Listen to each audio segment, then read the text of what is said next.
Marcus, talk to us about your injury. Can you just tell us what actually happened?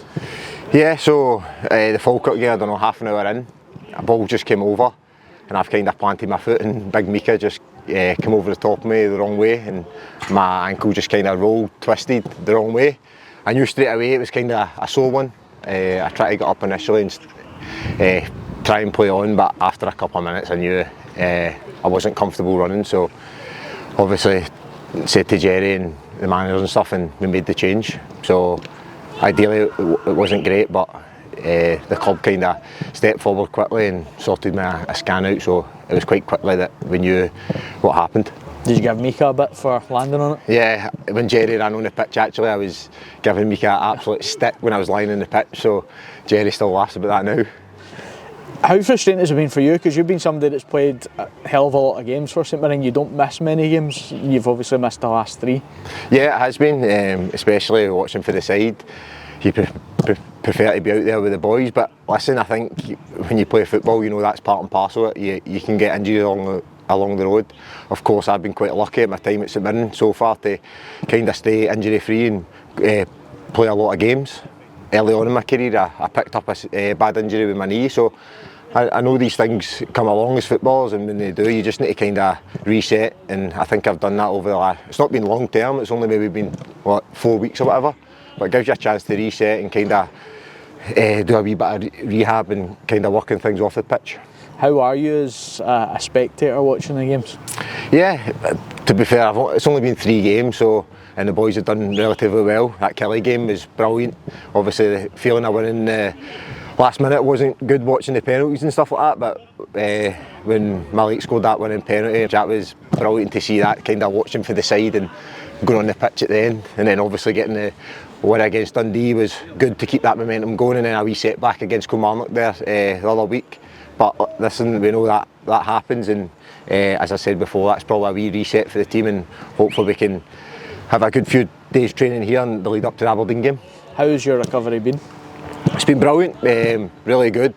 Gaz and Jerry have managed me brilliantly, to be fair. Every wee checkpoint, so to speak, has been ticked off, and they're happy with my progress. At the start, it was just kind of getting the swelling down and maybe doing a wee bit of balance work in the gym, and every day I've just kind of picked that up into a bit of biometrics, and then out in the pitch, heavier weights in the gym, and then obviously last week I just started doing some jogging around the pitch, and then this week I've picked it up again, so it's been good, and the rehab's been quite smooth sailing, and I think Jerry and Gaz are happy with everything.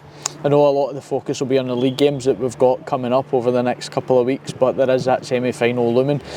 Was that something that you were really keen to try and get yourself back for? Yeah, and I think I've said that in numerous interviews that I've been involved in. As a player, they don't come along often, so I felt it when I was a wee bit younger. I got to cup final, I won the cup, and then obviously we got to 2 semi-finals in COVID, so it didn't feel quite the same. And as a player, you always want to get to the big stages to compete for trophies, and this year obviously we're kind of back there in the semi-final, and it's going to be a big game. So I've always said that I would like to get back to Hampden to try and get in a cup run, and we're there, so it's up to all us boys to remain focused on the league games up to that, make sure we're going into good form going into that game.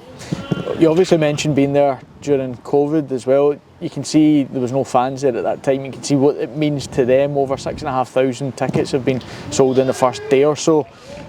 What does it mean to reward them with the opportunity of a trip to Hampden? It's massive. I think, taking myself back, when we left St Mirren Park to go to Hampden during the COVID, I remember the St Mirren fans were outside the stadium singing songs and seeing us off, and then that was basically no fans could actually get into the stadium. So actually seeing that was pretty cool, and yeah, as you said there, 6,000 tickets have been sold already in the first couple of days. It's massive. It's brilliant for Paisley and the surrounding areas, everyone getting involved. So obviously the boys need that backing. Hampden's a big stadium, so it'd be good to hear everyone singing and backing the boys, and I think that'll just give us that extra wee bit we need. That said, how important is it to put that to the back burner, given that there's a couple of league games before it?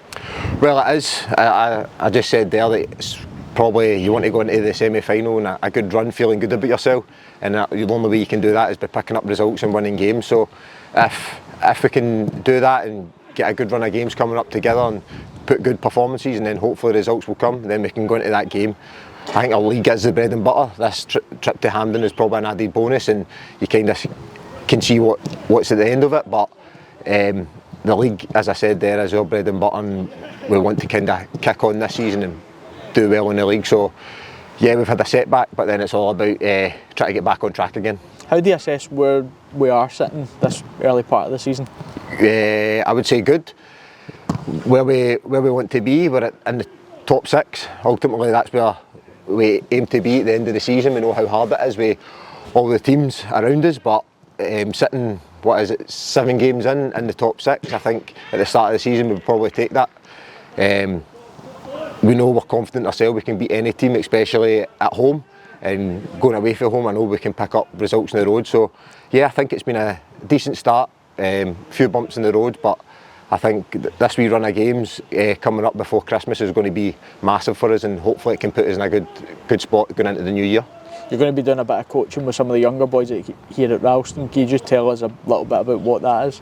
Yeah, so just now I'm doing my A licence with SFA coaching, so it's been pretty good. In the summer there I went to the Orium and joined a lot of the boys who play at various different clubs or into coaching, so it was good to kind of network and meet the rest of the boys that are on the course. And today I'm going to be hopefully doing my final wee bit of assessment with the younger boys. It should have been absolutely brilliant with me. They've said if I need anything just to go, so I kind of spoke to them and arranged this, so they've gave me an hour of the boys' time, which I'm thankful of as well, this afternoon, and hopefully I can put them through a decent session.